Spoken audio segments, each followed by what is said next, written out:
All right, we're now recording, so Rick, be on your best behavior.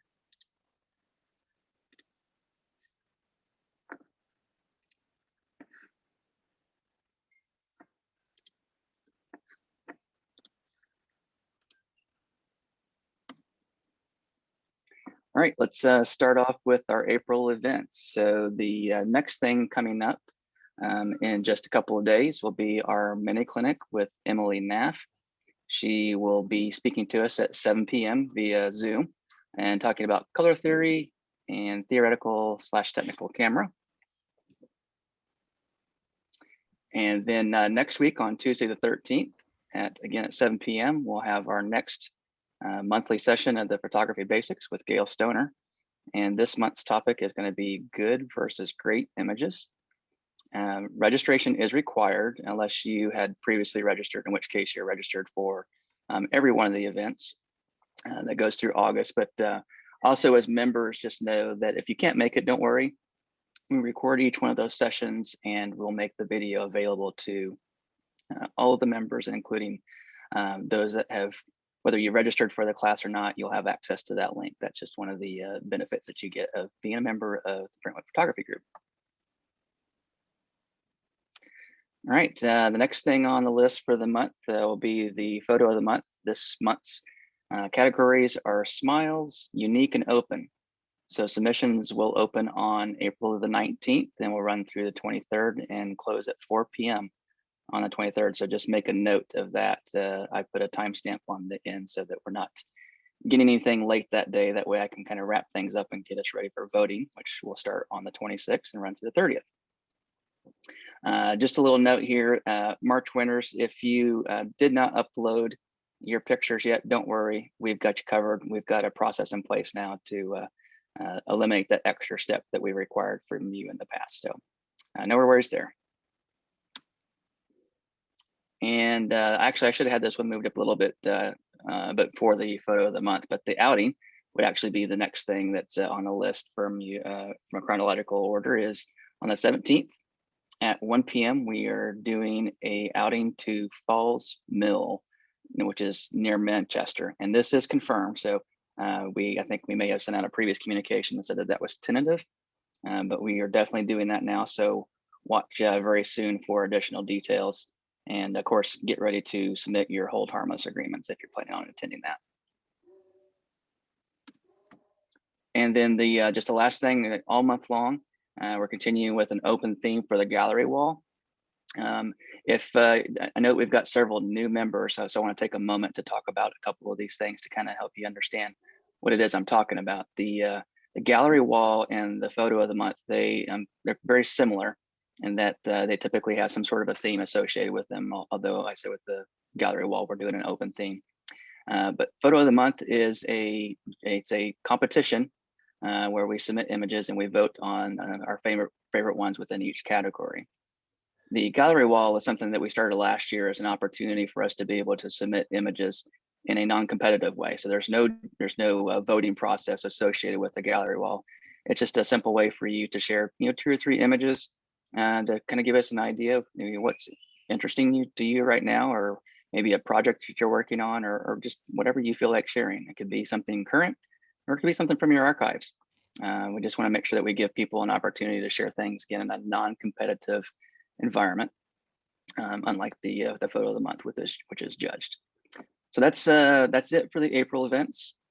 These things should be all in the monthly newsletter that Diane Burgett has been putting together for us. So if you don't know who the person is behind all of the fabulous changes that have taken place over the last couple of months, you probably notice a little bit of a transition from when I was doing it to when Diane took over. And so the massive amount of detail that she has put into it has gotten lots of great feedback, and she deserves a lot of credit for the time and effort that she puts into that each and every month for us. And we look forward to that each and every month as well too. So lots of good stuff in there.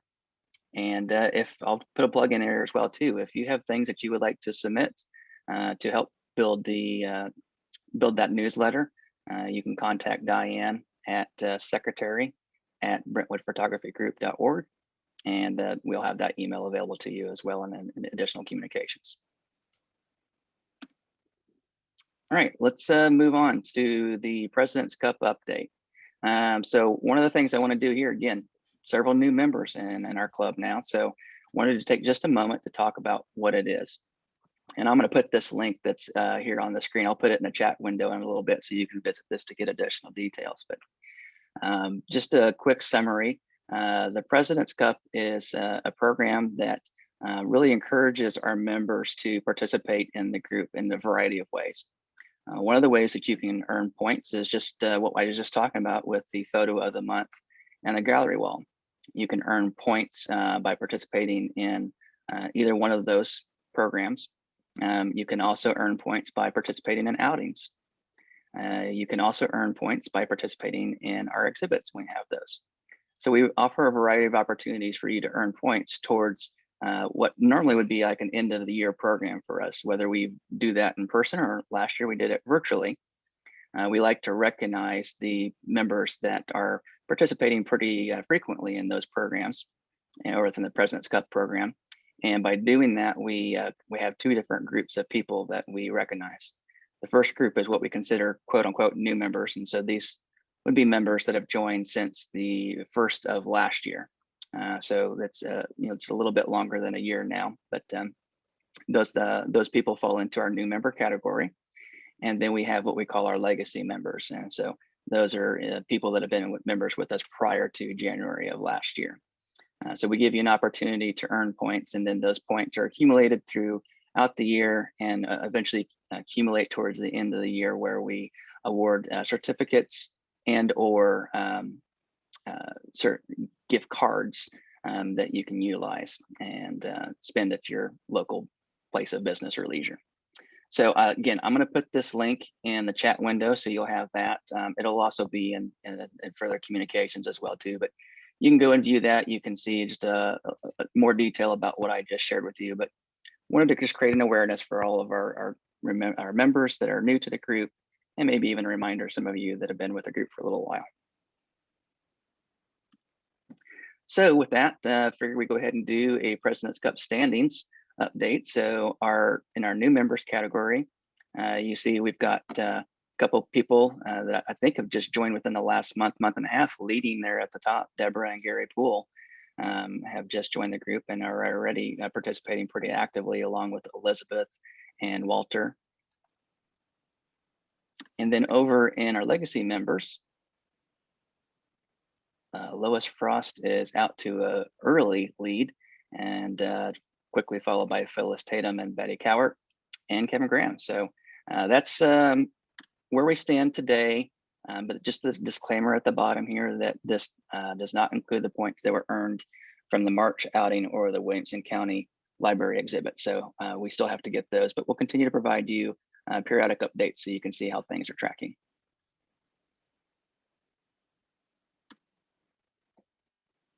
All right, before I turn this over to Jim, just wanted to say that, we have a handful of members that are going through a variety of issues, whether it be some health related issues. Obviously, we've got, COVID that many of us have had to deal with either directly or family members. We have a few members that are currently dealing with cancer at the moment, and just a lot of things that are going on a personal basis for everybody. So I just wanted to take a moment, encourage everybody that even though we're not able to see each other in person, still would encourage you to reach out and either give someone a phone call or an email or a text message, somebody from the group that that is maybe struggling with some issues, and just give them a little word of encouragement, let them know that you're thinking about them. I would like to say, as the president of the group, you all are my family, and so when I hear that you're struggling with something, it's difficult for us to be able to try to reach out in a way that we'd like to, which would be just to say in person, hey, we're praying for you, we're thinking about you, and just want to give you a word of encouragement. So for all of you that are here on the video tonight and might be watching later on, just want to let you know that you're in my thoughts and my prayers, as well as the rest of the board. With that, I'm going to turn this over to Jim Zuckerman, and he's going to talk to us tonight about a simple formula for capturing birds in flight. And just a reminder, or maybe for those of you that this is the first time, I will be watching the chat window. So if you have questions for Jim, that you would like to ask, feel free to put those in the chat window, and I will bring those up at appropriate times throughout the presentation. And if there's just times where Jim pauses and asks for any questions, feel free just to speak up. So you can either do the chat window or speak up as the time allows for it. And of course, as always, there'll be some time at the end as well for you to ask questions. So I'm going to stop sharing now and turn this over to Jim. Thank you, Jeremy. Let's see.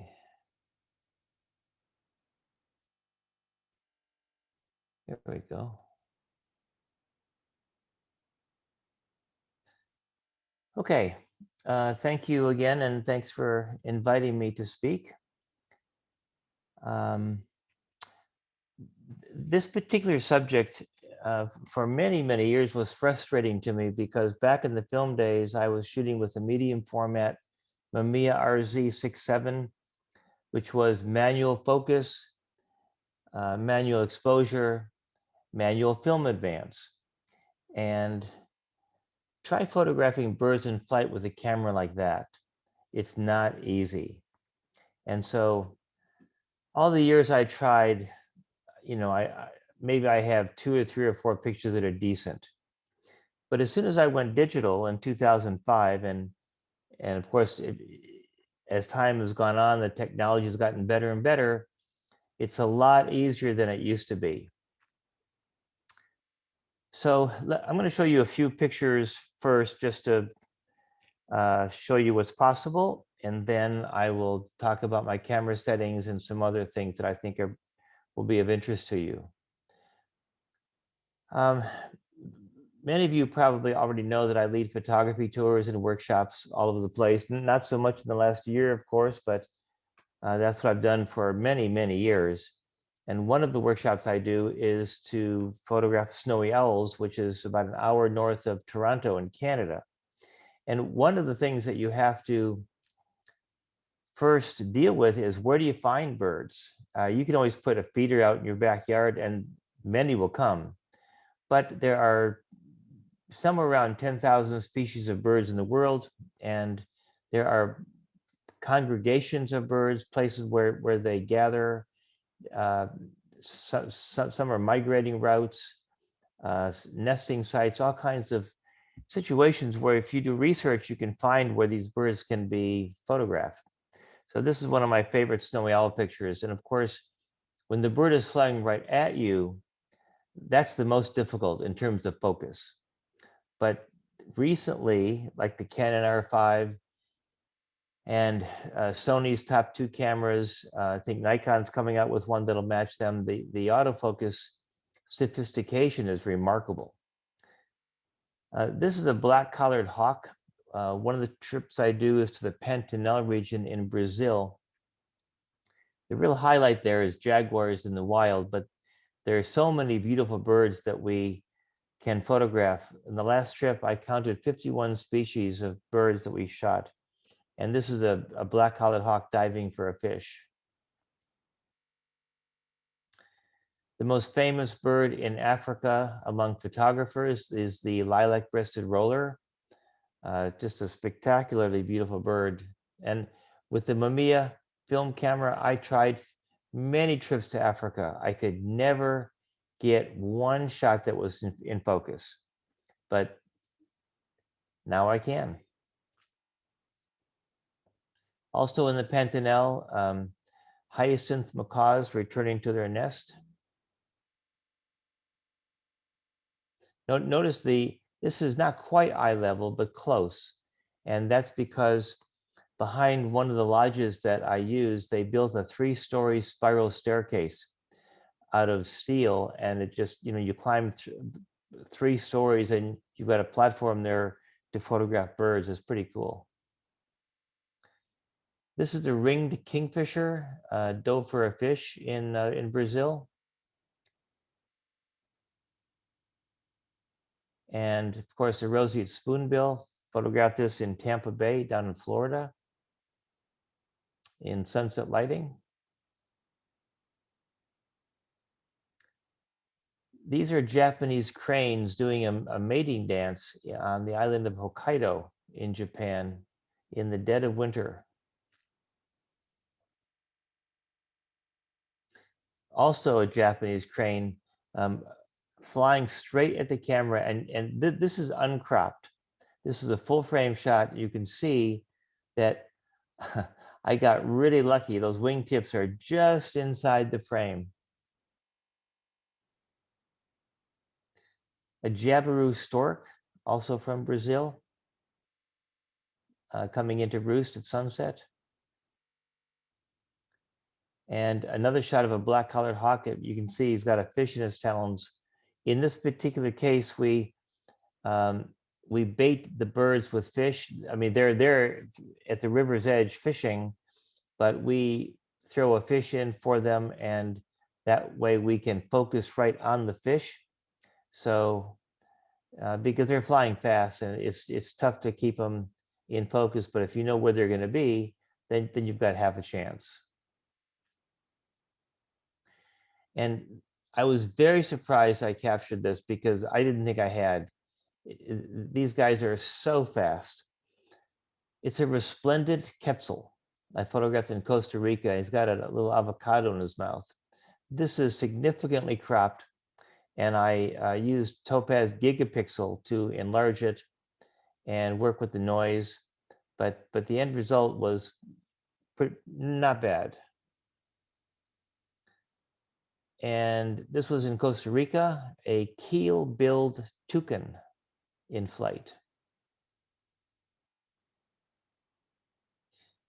A lot of photographers say that when they shoot birds in flight, they like when the wingtips are blurred because they say it implies motion.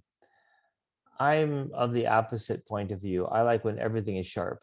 I don't always get everything sharp, but that's my goal. I like to see the detail. I like to freeze everything. I don't think you need an implication of motion because they are obviously flying and therefore in motion. So with respect to the camera settings, here's what I use. First, I put my exposure mode on manual. And the reason I do this is because that way I can choose my shutter and choose my aperture. That's what manual exposure mode means. So I set the shutter to this 3200th of a second. In my experience photographing birds, this is the shutter speed that will freeze most birds. If you're photographing large birds like egrets, eagles, herons, osprey, they typically fly slower. So you can actually freeze their wings at a 2000th or 2500th of a second, but I prefer insurance, and so I choose 3200. Some birds, like small ones where their wings go really, really fast, I'll go to 4000th of a second. But this is my standard setting right here. So again, on manual exposure mode, you can specifically choose your shutter, and you can specifically choose your aperture. I prefer f11 because that gives me some depth of field.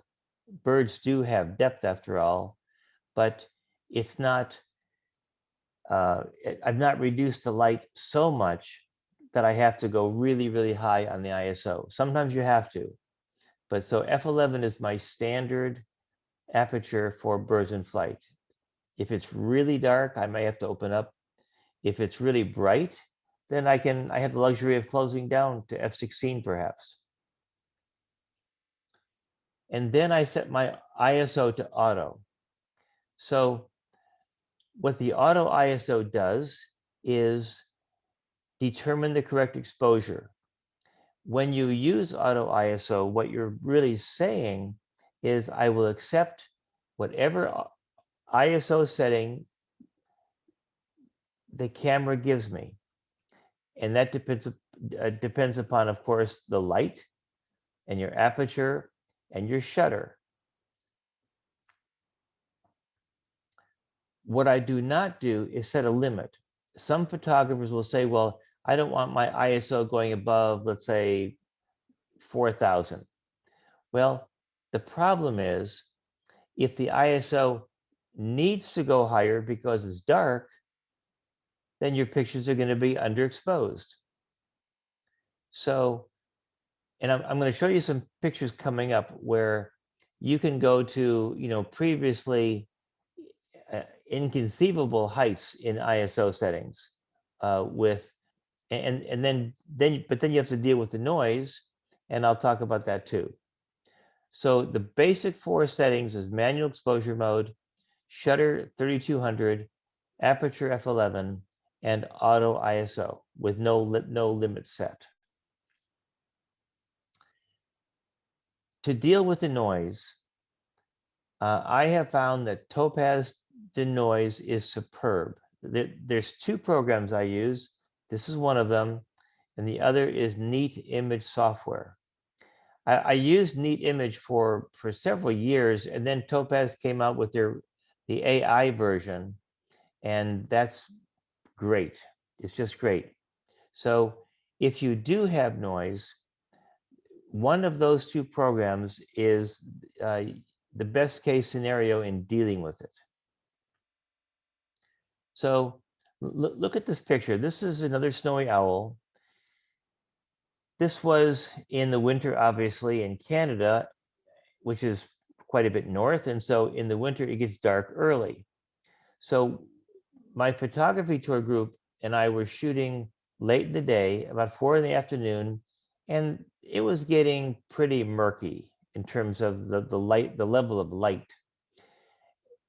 So I'm at 3200 f11 manual and auto ISO, and I had not noticed that the ISO had gone up to 12,800, and that's pretty high. Most people would be horrified to use that, and with good reason, because look at the noise. But look at the next picture. The noise is gone, absolutely gone. So here's the before. Whoops, and can I go back? My arrow is not working. Well, I was going to show you before and after. But so at 12,800, Neat Image, I used Neat Image on this one, eliminated the noise without sacrificing sharpness. That's the beauty.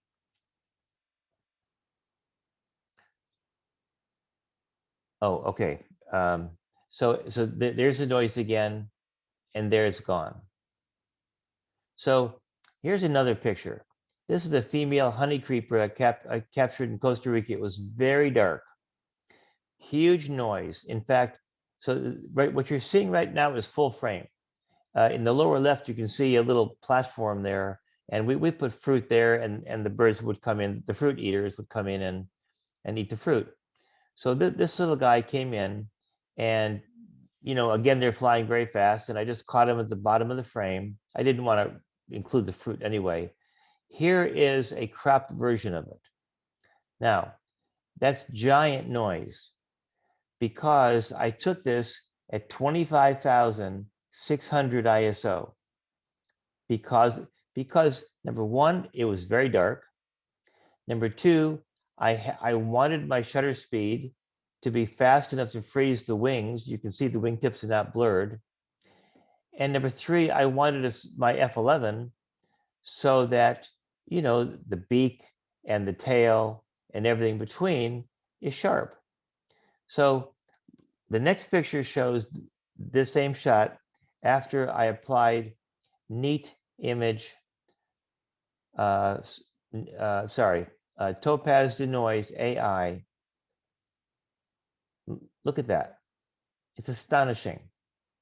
What this does, Topaz Denoise and Neat Image free you up to have the shutter speed and the aperture that you really want, even if it's dark.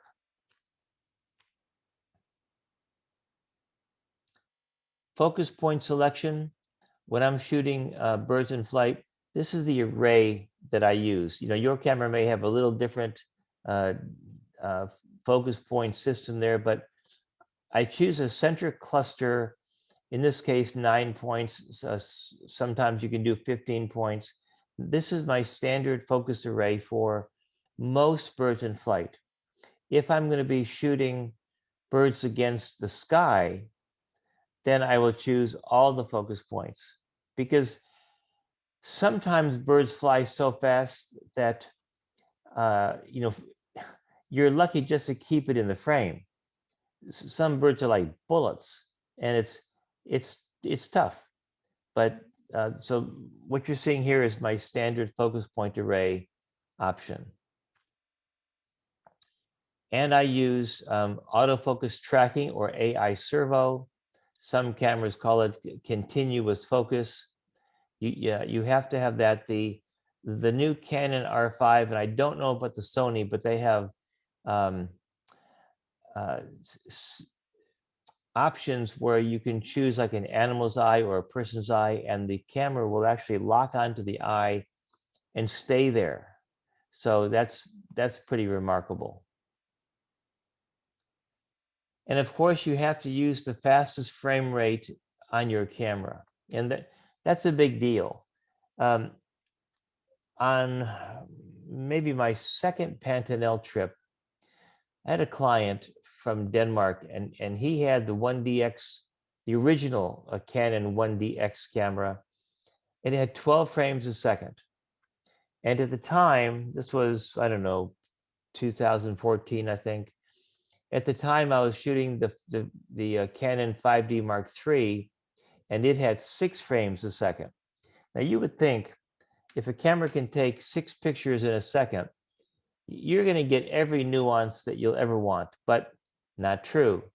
When I looked at his pictures on his LCD monitor, he was catching all these nuances that I was missing because he was shooting twice the frames in that second.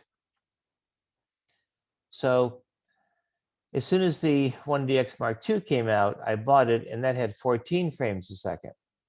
Now the Canon R5 has 20, two different options, 20 frames a second and 12. And Sony now has, I think, 30 frames a second. Personally, I think 30 frames is a little bit overkill. That's a whole bunch of editing, and a whole bunch of flash card storage, and a strain on the buffer. But I think 20 is plenty. But whatever you have, like the Canon 7D Mark II has 10 frames per second. Whatever frame rate you have to use the fastest one when you're shooting birds in flight. So there are special circumstances that I've come up against, and let me talk about some of those. One, of course, is hummingbirds. Hummingbirds are different. First of all, you can attract them with nectar, and you can attract them to a specific place where they hover. So that's good. That makes it easy. Number two, their wings are obviously extremely fast. And if you want to capture them with their wings being sharp, then here's what you have to do. This is my hummingbird setup. The background print is actually a photographic print of out of focus foliage. You know, hummingbirds are diurnal. They fly in the daytime, which means if they have a black background behind them, it doesn't look right, doesn't look natural. It can be artistically beautiful, but if you're going for biological realism, the background should look like daylight. So that's why I have a print, typically 16 by 24, something like that, of just an out of focus tree, out of focus bush, something. And as you can see, I have one background flash on the print. And then in the center, that's where you put the flower. And you mix up some hummingbird nectar, and with a little syringe, you can inject the nectar into the center of the flower or into one of the petals, and that will attract the hummingbird. But it really needs to be done where you already have hummingbird feeders. Like for example, if you put in your backyard 3 or 4 hummingbird feeders and you keep them there and you keep filling them as the hummingbirds drink from them, then they know where there's a constant food source. And so when you're ready for the photography and you put the flower there with the nectar in it, you then take away the other feeders. So the hummingbirds go to the flower, which is exactly where you want it. And besides, it looks natural. You don't want to photograph them at a feeder. Then the other 3 flash units, I put 2 in front and 1 a little bit of backlighting on the bird. You don't have to have that backlight flash. You could get away with just 3 flash units. And it's important that all three or 4 flash units be the same model, the same brand and same model. So for example, they all should be Nikon SB 900 or Canon 580EX or whatever. They should all be the same. If you want to do this kind of thing and don't want to spend a fortune buying 3 or 4 flash units because the good ones are expensive, you can get the Young Now units. It's I think it's YANGNOU. They're Chinese. They happen to be superb, and they're about 60 or 70 or $75, something like that, each, instead of 3 or 4 or 500. And that's what I use. So this is my setup. And and of course you have a trigger on your camera that fires these by electronic, connection. And in order to freeze the wings, here's what you have to do. With hummingbirds, the wings are not frozen with a fast shutter speed, because even if you use the fastest shutter speed on your camera, let's say 8,000th of a second, that lets in so much, so little light that, and beside that, you actually need a shutter speed faster than 8,000th of a second.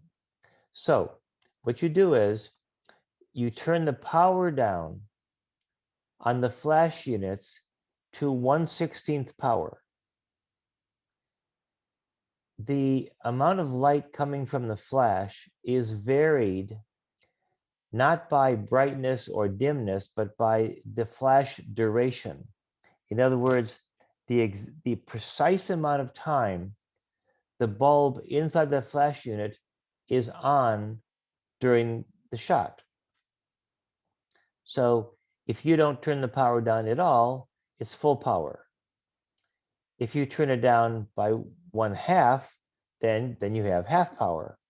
And so you keep turning it down until it's 1/16th, because that makes the flash duration approximately a 15 or 16,000th of a second. And that freezes the wings of the hummingbird. However, you've diminished the light quite a bit. So what you do is you move the flash units very close to the flower. And the hummingbirds can tolerate that kind of close proximity. And when I say close, I'm talking 15, 18 inches, very close. So by moving the flash units close to the flower, you are recovering the light loss of the short flash duration.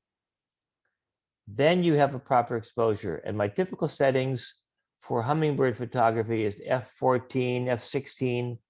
You want enough depth of field because hummingbirds have depth. And the fact that the flash units are close to the flower and hummingbird allows you to have a small aperture. Any questions at this point about that? Okay. Nothing in the chat room. Okay. So here's a typical example. Everything is sharp. I have a flash on the background print. and 2 flashes on either side of the hummingbird. And of course, you can see a little bit of edge lighting on the beak that comes from that backlight. This is a violet saber-winged hummingbird from Costa Rica. Again, here I use a different print background, you know, a little bit of flowers out of focus. And what I usually do, I say I didn't do it here, but 2 flashes in front of the hummingbird gives you 2 catch lights. And all the time, and again, I didn't do it here, but you see there's 2 catch lights there. I'll always take out one, because in nature, of course, there's only 1 catch light, and that's the sun, not 2. So, but this is a violet ear hummingbird, also from Costa Rica. See that I changed the background? So you can have a group of background prints, let's say 4 or 5 of them, and just change them for different birds, and that way you have a variety.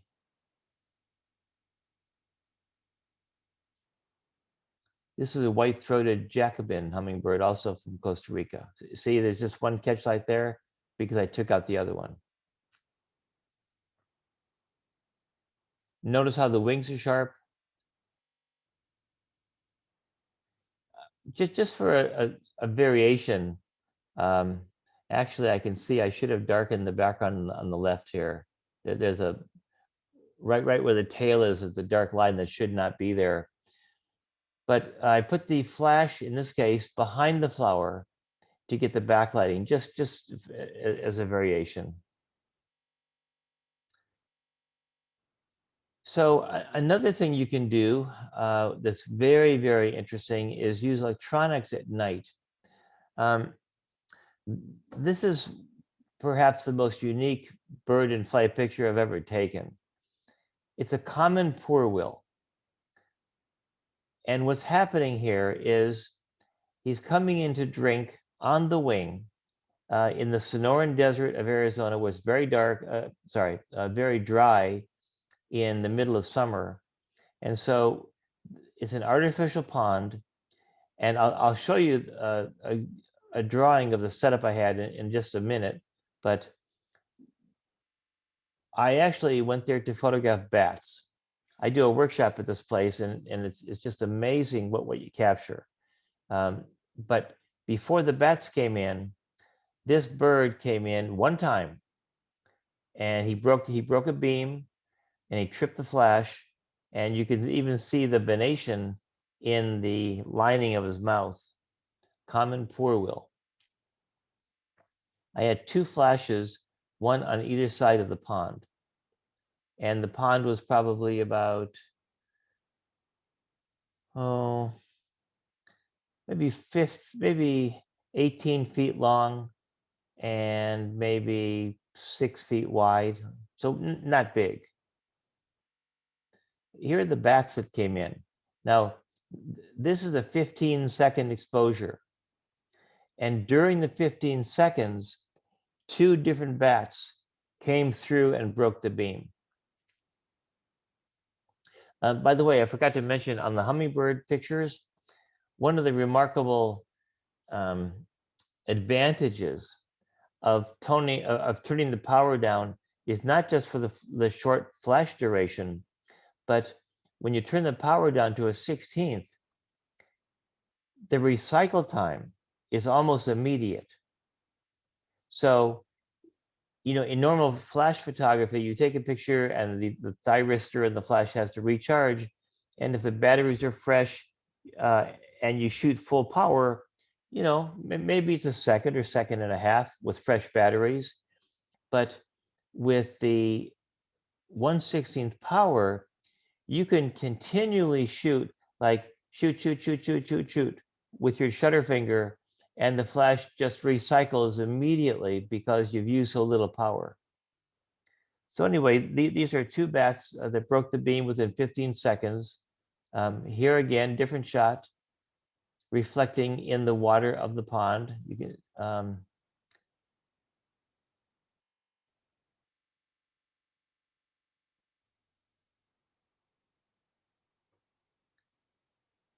It's just amazing what you can capture. And this is pitch black.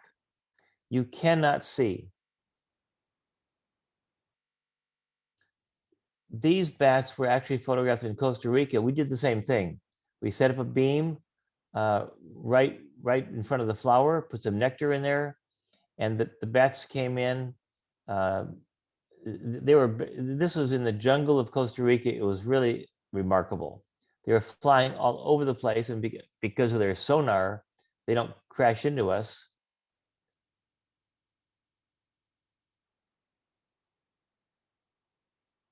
So here's the setup of the pond. At the far right is the camera on the tripod. And the rocks in the pond are put there specifically to guide the bird or the bats between them, because that's where you have pre-focus. You've pre-focused in the middle of the pond on the beam. And before it gets dark, you take some kind of long pole or a swimming pool filter, what do you call it, a skimmer, on a pole. We get leaves out of a pool. You can hold that over where the beam is, focus your camera on it, and then just don't touch the camera. And you see I have 2 flash units on the right, above and below the pond there. And that's it. And so when it gets dark, um, the bird or bat breaks the beam and the flash goes off. Now, the reason why the shutter is open for 15 seconds is because the bats or the birds coming in the drink are going fast. And if the shutter were to open, which is mechanical, and then the bird breaks the beam, what's probably going to happen, in fact, it is going to happen, the shutter is going to open and start to close when the flash goes off.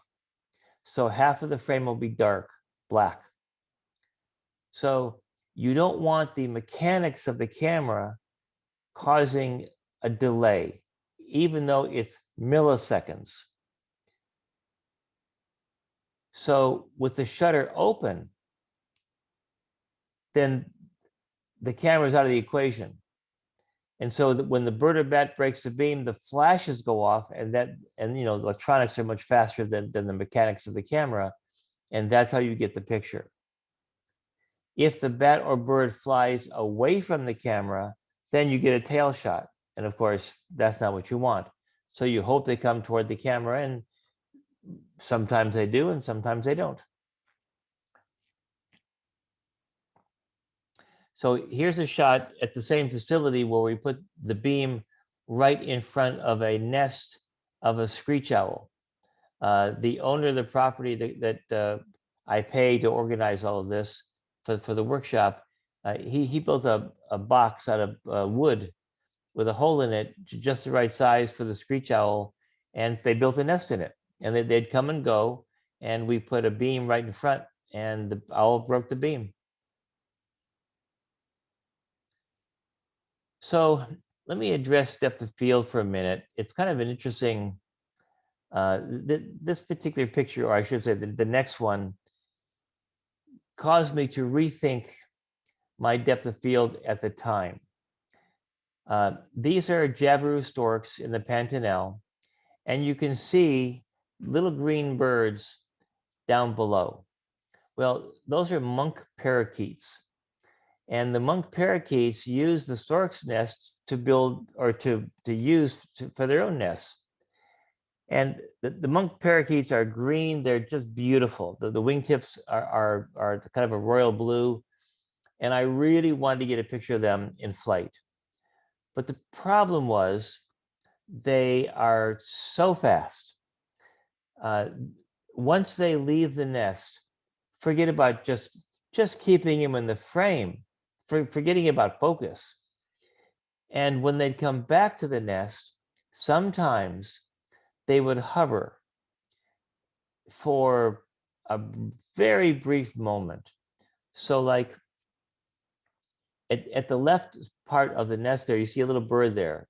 Well, right inside there was a nest, and that's where I got this picture. But let me explain how I did it. Because those birds are so small, and by the way, this was taken from the top of that 3-story spiral metal staircase, so you could get eye level with the nest. It was built to photograph the storks, and it's just an incredible thing that this lodge did for photographers. So the bird would come and hover just before the nest, and I for an hour, I was taking pictures with a 500 millimeter Canon f4 lens and a 1.4 teleconverter. So I had 700 millimeters, and I was about 30 feet away. I was not getting any sharp pictures. The shutter speed was fast enough, but what I realized was the problem was that my depth of field was too shallow. Because with 700 millimeters, I mean, at 30 feet, the depth of field is probably 2 inches. So if the bird would hover, and I would pre-focus on where I thought that the most likely place for them to hover, and I wasn't getting them. So I thought, okay, I took off the 1.4 teleconverter. Now I only had 500, and that's when I got sharp pictures. I had to crop, and so I used Topaz Gigapixel AI to res it up, and Topaz Sharpen to sharpen it, and Topaz Denoise to get rid of the noise. And I got a really beautiful picture, one of my all-time favorites. But it was only because I took off that 1.4. Now, maybe with a Canon R5, I could have got it without taking off the teleconverter. I don't know. I ordered the R5 yesterday, and I'll have it shortly, and I'll do some testing with it. So this is not a bird, obviously, but it's a hawk moth. And what's interesting about this is it was taken in bright sun. This is obviously not a setup. When you shoot hummingbirds, that's a setup. This was not a setup at all. This was actually in Kazakhstan. The hawk moth was nectaring, and I thought it would be just great to photograph, but the wings were going really fast, and it's very small. This is basically a macro shot. So I took this with 100 to 400, the Canon 1 to 400. I just actually ordered the 1 to 500 today, but they're back ordered, so it might be a month before I get it. So this is with the 1 to 4, and for close focusing, I put an extension tube on. The extension tube is hollow. It fits between the lens and the body of the camera, and it allows me to focus closer than the minimum focusing distance. So, taken in bright sunlight, because I wanted to freeze the wings, and you can see that I didn't quite freeze the wingtips. I think the one furthest away from us is not quite sharp because of depth of field. The one in the foreground is not quite sharp because my 8,000th of a second shutter wasn't quite fast enough. So I took this with 8,000th of a second at f16. F16 because macro photography, the depth of field is so shallow. So in trying to compensate for that, I used a small aperture. So even in bright sunlight, and I used auto ISO, so manual exposure mode, 8,000th of a second shutter, f16 aperture, and auto ISO. And the auto ISO turned out to be 25,600 in bright sun.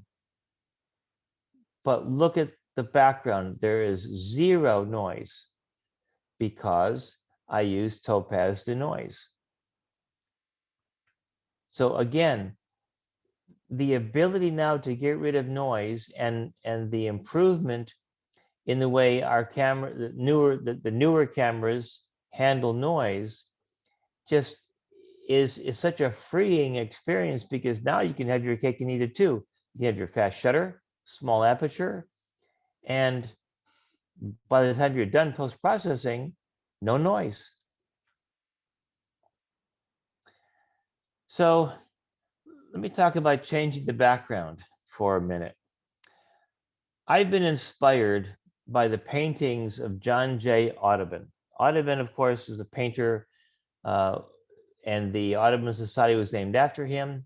He was born in the late 1700s and did most of his painting in the early 1800s.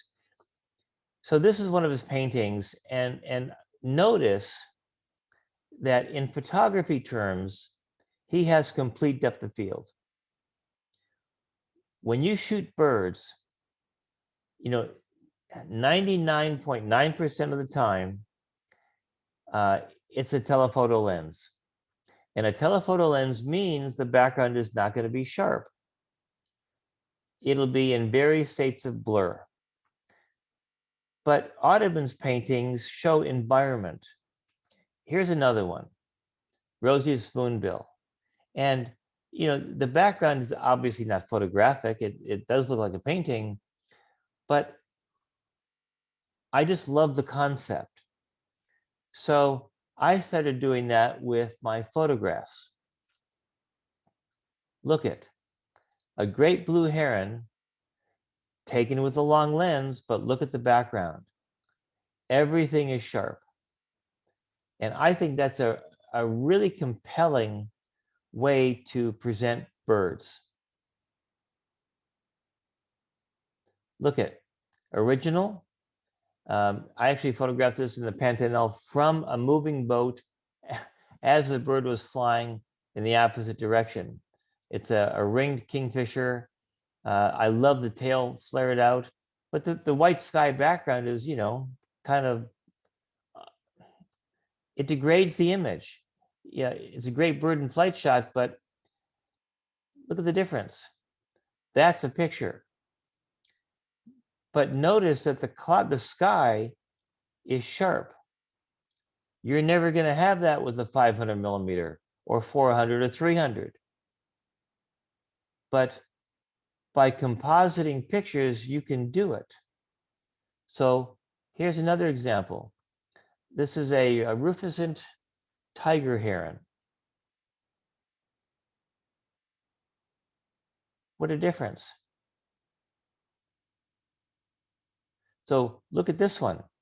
This is a gray heron from the Pantanal, and the wing formation is nice.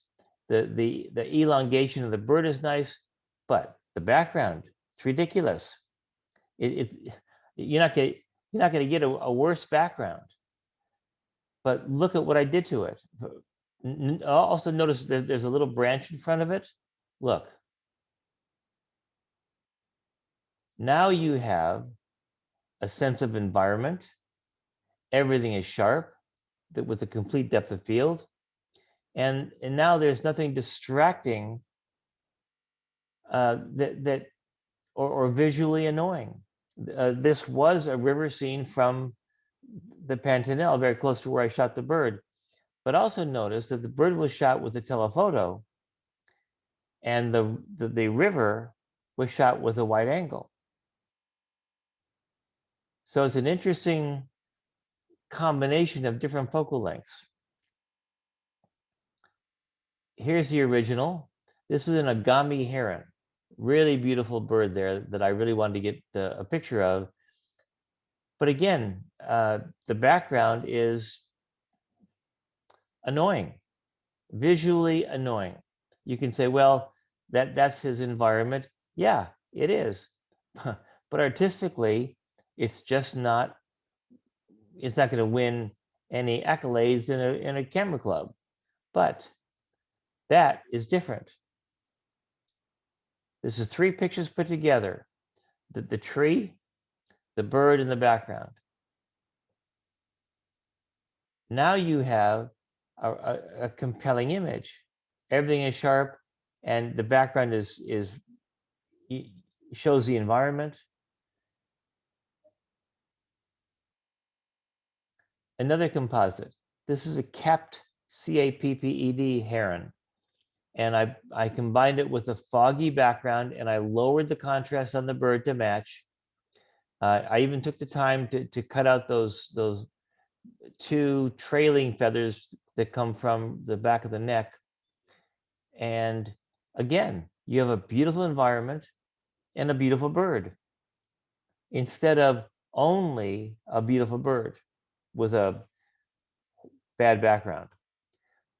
In my opinion, backgrounds are just as important as subjects in making a picture work. 2 crowned cranes in Africa. Original background was just solid white.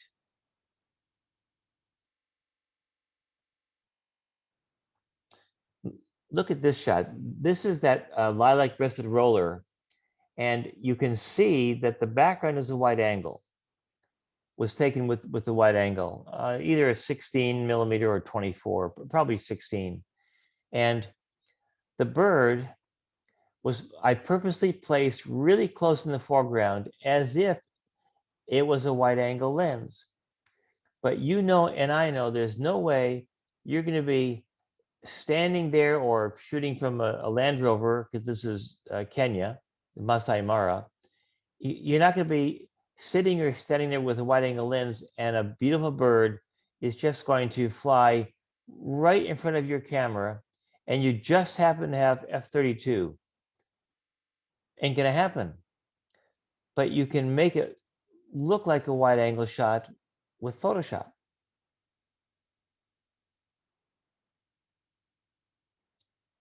Isn't that beautiful? Sun bittern. Again, I put the background in. The original background was okay, but not as good as this.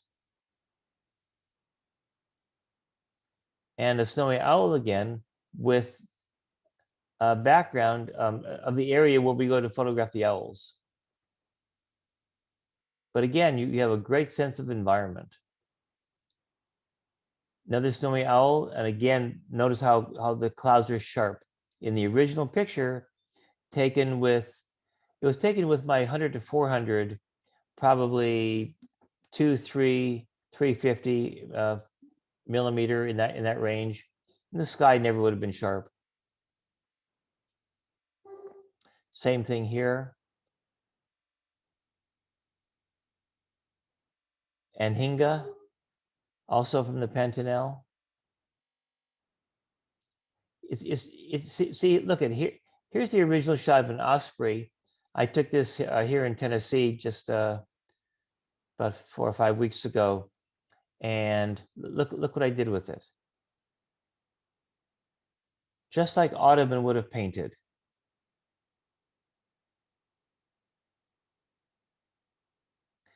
This is another possibility. If you want to imply motion, you can take some blurred motion blur pictures of trees or bushes, and then composite that in the background to imply motion. Just another approach. And another composite, I was on a bridge looking down at the river, and I photographed the macaw. Both shots are from Costa Rica, from a mountain trail, actually, looking down on the valley, and macaws were flying below. So I got this really cool shot looking down on the bird, and so I put them together. Again, everything is sharp, beautiful environment, sense of place, and that's it. So here, if you want, I'll stop sharing the screen and give it back to you guys, Jeremy. Yeah, so we have a few questions in the chat for you. So the first one goes back to when you were talking about the hummingbirds and the background prints. And so the question was, how big are the typical background prints? Yeah, you can do 16 by 24, 20 by 30. I think most of the ones actually, when I think about it, were 20 by 30. So that it just gives you some room to position your flower and because you want obviously the whole frame to be filled with that print. So 20 by 30 is a good print, good size. All right. The next question was regards to when you talked about with quote unquote with electronics pictures, and the question was, are you still using 1/16 flash power on those? No, no, those were full power. Full power. Yeah. All right, and then Excuse me, yeah. I mean, I could not turn the power way down because the flash units couldn't be really close to the bass or bird. They have to be further away. See, so I need more power. Next question is, go ahead, Dick. Are you familiar with the new neural filter in Yes. Photoshop Yes. and the enhance filter in Adobe Camera Raw? Yes. The enhanced filter is very much like Topaz Gigapixel. That's what I figured, and I've been using it a lot lately, trying it out. And Yeah. it's fantastic. Yeah, it is fantastic. I've also found that I can enlarge a picture in Photoshop without going into gigapixels with the certain settings in your preferences for Photoshop. It just does an amazing job of enlarging without noise. Yeah. And with sharpness. It's remarkable. It is remarkable. Adobe just keeps coming up with brilliant things, innovations, and it's a great time to be a photographer. Oh God, I love it. Speaking of some of those filters and settings for sharpening, one of the questions is, what settings do you use for the noise slider and the sharpness sliders in denoise?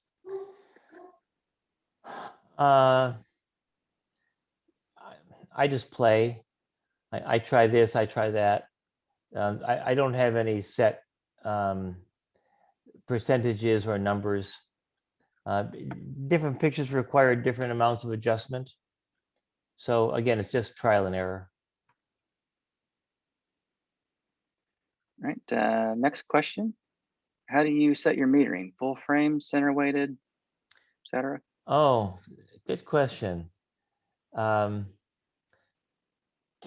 calls it evaluative.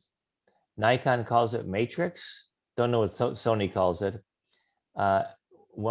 I went digital in 2005, and I set my the metering mode to evaluative or matrix, and it's been there ever since. So for 16 years, I haven't changed it. The thing is, there are so many things to think about when you take a picture. So many settings, white balance and your shutter and aperture and the metering mode and exposure mode and all this stuff. So there are a few things I don't touch because it's one less thing to deal with. And beside that, I mean, even if I were going to go to, okay, let's say I'm going to go to a theater performance and I want to photograph a dancer or an actor, and they're on a dark stage with a spotlight on them. Now, you would think, well, you want spot mode, but I don't switch to spot mode. It's cumbersome.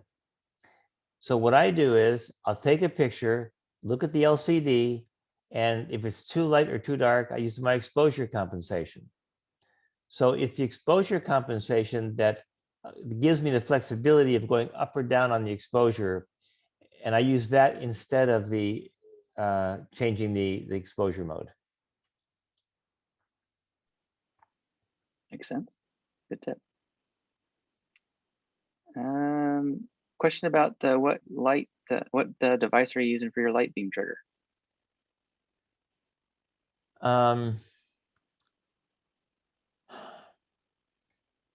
I've done it a few times. The first one I did was called Photo Trap, photo and TRAP. And the second one, the guy who who sets the workshop up for me, he had a homemade one, and he just made it. But there are a number of them commercially available, and Photo Trap is one of them. So that's what I used.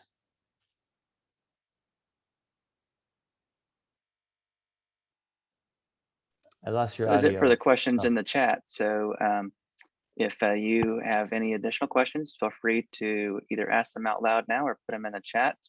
And we'll just take a few more minutes here of Jim's time. Otherwise, we'll wrap up pretty quickly.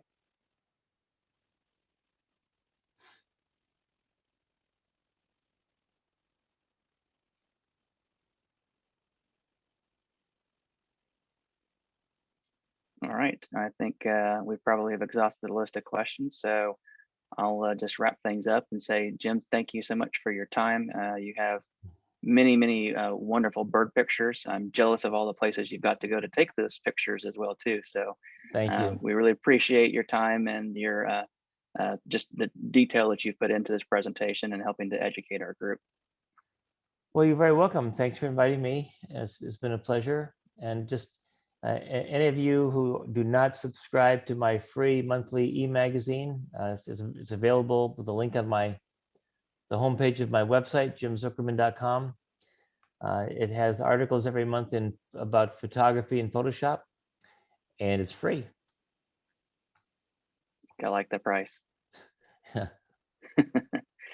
All right. Well, thank you everybody for attending, and have a good rest of the evening. And we'll see many of you on Thursday at Mini Clinic. Hey, Jeremy. Yeah, Thank you, Jim. One Go ahead. quick commercial. Thursday Sure. night, Mini Clinic. Yep. Watch for. Imagine we'll probably be sending out a reminder about that, right, Bob? Yes, there should be a reminder tomorrow, right, Diane? I just sent I haven't Diane. checked my email. Yeah, I just sent it, Diane. Okay. All right. Thank you. With that, we'll say good night to everybody. Have a good Bye. evening. Good Hey, thanks, night. Jim. Uh-huh.